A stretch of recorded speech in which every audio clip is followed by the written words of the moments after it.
Thank you so much, Dr. Mesa Lago, for your brilliant intervention. Thank you, Elena, for supporting him all these years. I can see the influence of the Pope on you, but, you know. Take it easy. You don't have to follow him. Now, if anybody wants to raise a question, we are in the segment of questions and answers. We still have some minutes. Yes. Where's the mic? They are on the side. Apologize for any exodus that's going on. Okay. Okay. There is a mic over there.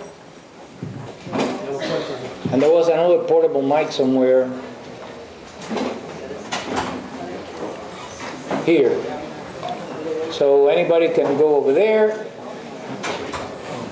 Well, Carmelo, I have learned a lot, in these few minutes about Cuba that I didn't know, so thank you very much for your expertise and your information about Cuba. I would like to ask you 3 questions, very, very easy questions probably for you. One is hypothetical. Suppose that a paladar owner is extremely successful and he makes a lot of money, he makes a profit. What he can do with his money in Cuba? Can he invest this money? Can he put it in bank? Can he buy a house or build a new house? That's the first question. The second question is, and the second and third questions are related. How much is the average salary? How much is? The average salary in dollars. I'm talking about dollars. In dollars of a state worker or a private worker. And how much is the average pension that is given in Cuba in dollars? And what can they do, in purchasing power in comparison with other Latin American economies? Thank you. Another question? Yes. Thank you for this beautiful conference that you gave today. I want to ask you, in the question of immigration reform, do you think that this may have had economical and political reason for that reform? Once it takes away, immigrate 1 or 2 million people that it doesn't have to be, and second, if they benefit the Cuban government from remittance from these people that will be outside. And the last question is, despite these significant economical problems that the Cuban economy has had for the past 50 years, how come we haven't seen any political revolution there, any political manifestation on the country? Jaimel? Yes, I was wondering if you could tell us if there is any data that you have come across, or what would be your supposition, let's say, about the employees, the workers that have been dismissed, the individuals that have been dismissed from their state jobs and have not opened up new businesses. What is it that they're doing? What is it that they're up to? Is there any data as to that reflects what they're doing, or what do you think that they're currently involved in? Thank you.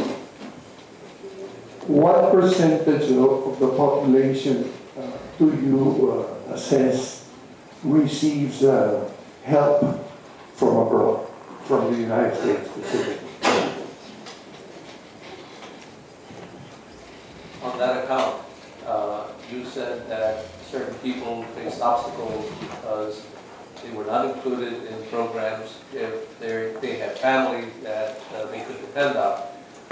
Is that estimate for local support, or does the government anticipate foreign remittances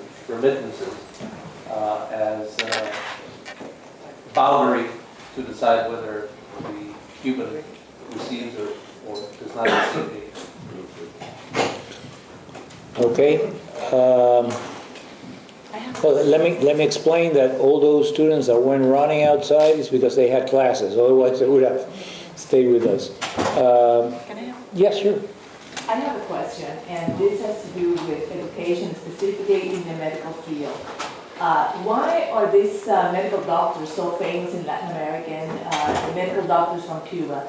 Do they really have the proper education?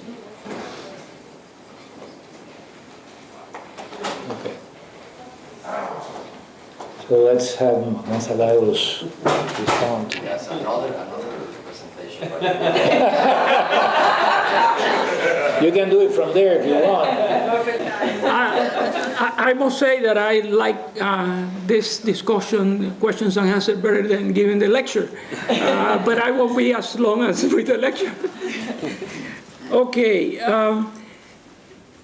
Before the reforms, a Paladar owner really didn't have anything to invest, except, he couldn't expand the number of shares, for instance, because it was only 12, then it was 20, and then eventually 50.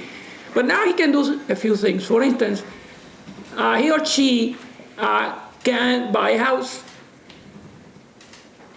Actually can buy 2 houses, one for living and another one for recreation. He can buy a car. There are a lot of limitations and restrictions. He can buy a car. Usually, the chances are he could buy an old car, but maybe he's lucky and can buy a new car. It's very complex. He could travel because a passport allows Cubans now to travel. Now, the issue is whether they will get a visa, but they could travel. But they cannot do what businessmen do all over the world, which is to invest. Because all these limitations establish, for instance, the rate that I mentioned on the labor force. And these are disincentive for expansion of the business. So it is ridiculous because foreign investors could invest in Cuba, and Cubans cannot invest in their own country in other things. And, my educated guess is that, I am an optimistic, that maybe so at some point there will be new avenues open to this, because there is criticism inside of Cuba, not in this discrimination. Foreign investors can invest here, but we cannot. The salary at the rate of 25 or 24, in Cuba there are 2 currencies. The national peso and the so-called convertible peso, which is not really convertible because it's not, the value of that convertible peso is not set in the international market. It's set unilaterally by the Cuban government with a formula that only God knows. But roughly it's $19 per month, that's the average salary for a worker, and $10 for a pensioner. In my opinion, pensioners is the most vulnerable group in Cuba. And that's why so many of them are working as self-employed, because they cannot survive unless they get, help from the family, remittances from abroad, etc. The immigration law, I think that under a political point of view, is the most important reform. And it was a long time, in the working of this. And I am going to give you an anecdote which always perplexes me. You remember Robaina, who was the Minister of Foreign Relations, and also Carlos Lajes, that they were fired, and then Fidel wrote the letter which totally destroyed them. And one of the reasons that was argued in this letter from Fidel was that they have been working to draft an immigration law. And actually, I know who are the 2 lawyers in Cuba that did that law. They are still there since heaven.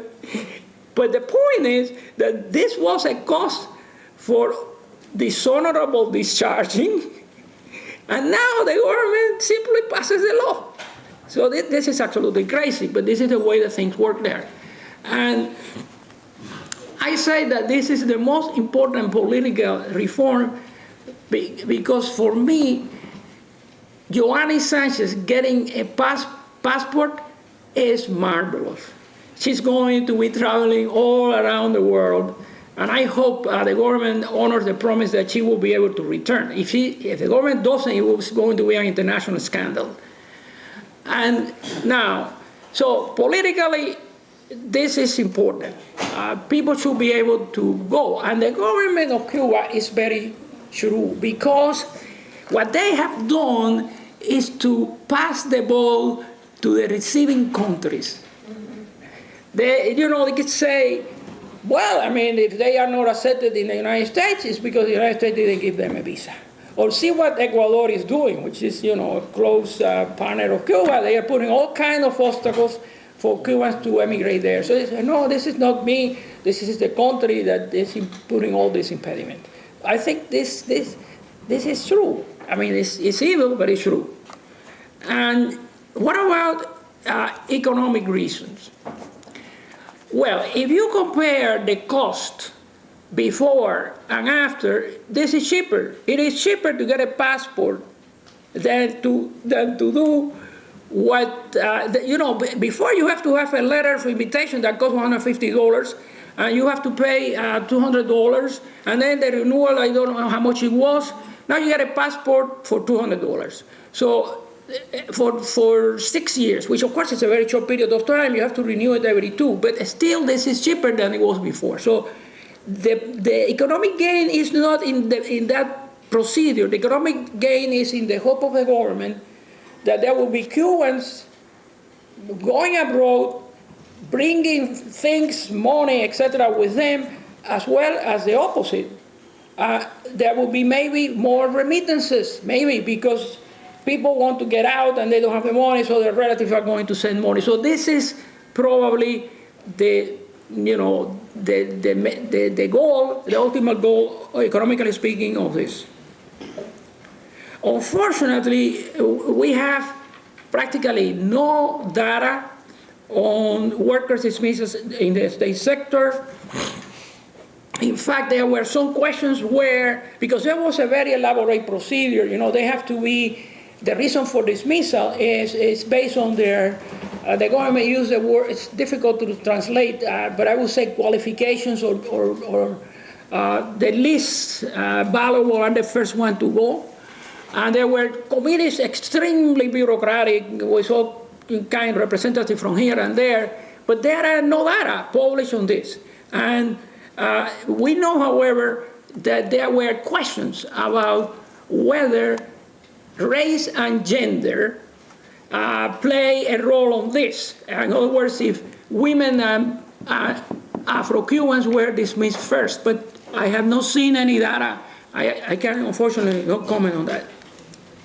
The percentage of population that receive remittance. The only figure that I have seen, Hassan, was published by the Economic Commission for Latin America and the Caribbean, and I think this was about 10 years ago, and it was 65%. By the way,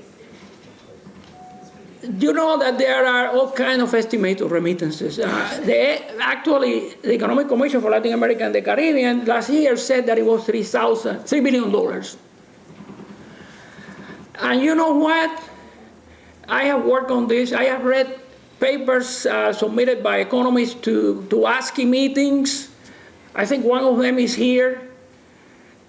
And my feeling is that the CIA doesn't know, Cuba doesn't know, maybe God knows. I don't know, because it's extremely difficult to estimate this. The Cubans don't have a complete set of the balance of payments.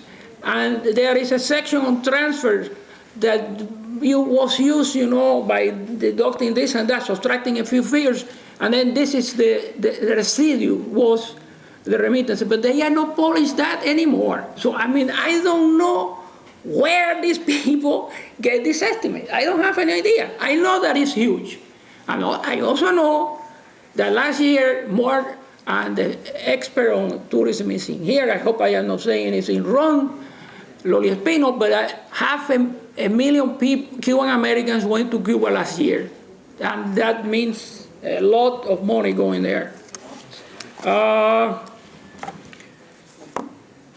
This was one of the agreements of the social assistance beneficiaries that have relatives that help them, then it's terminated. And you saw that in this figure that I showed. I mean, it drops dramatically because of that. So that's not an agreement which is not implemented. It's an agreement which is executed. And this could be either from their own, it could be maybe a self-employed person that is earning some money, or it could be from the remittances.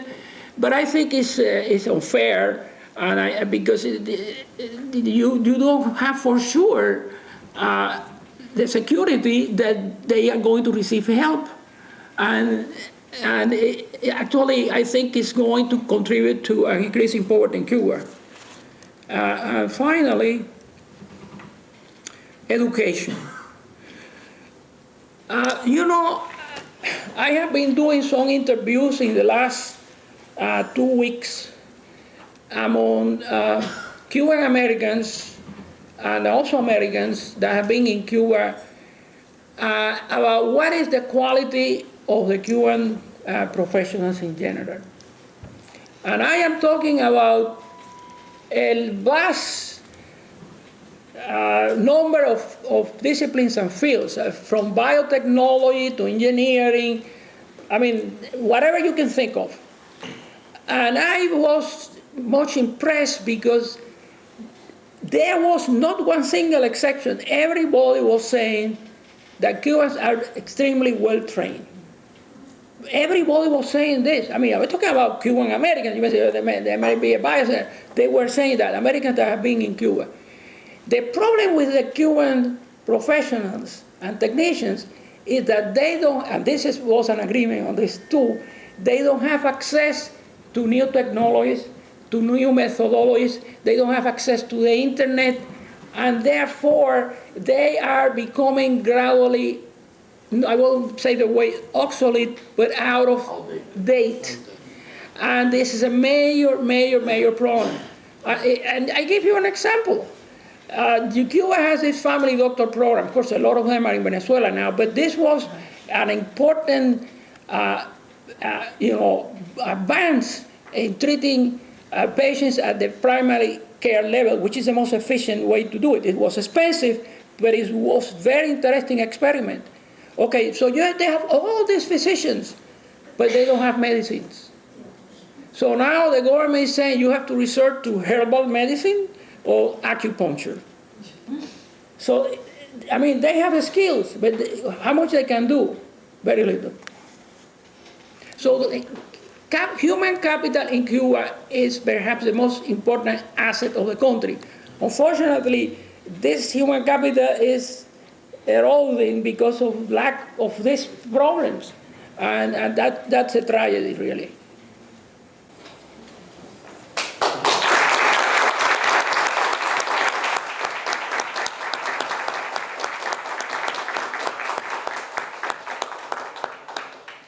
Okay, those of you that would like to have the last book of Carmelo Mesa Lago in his last presentation with his signature, you can go outside and get it.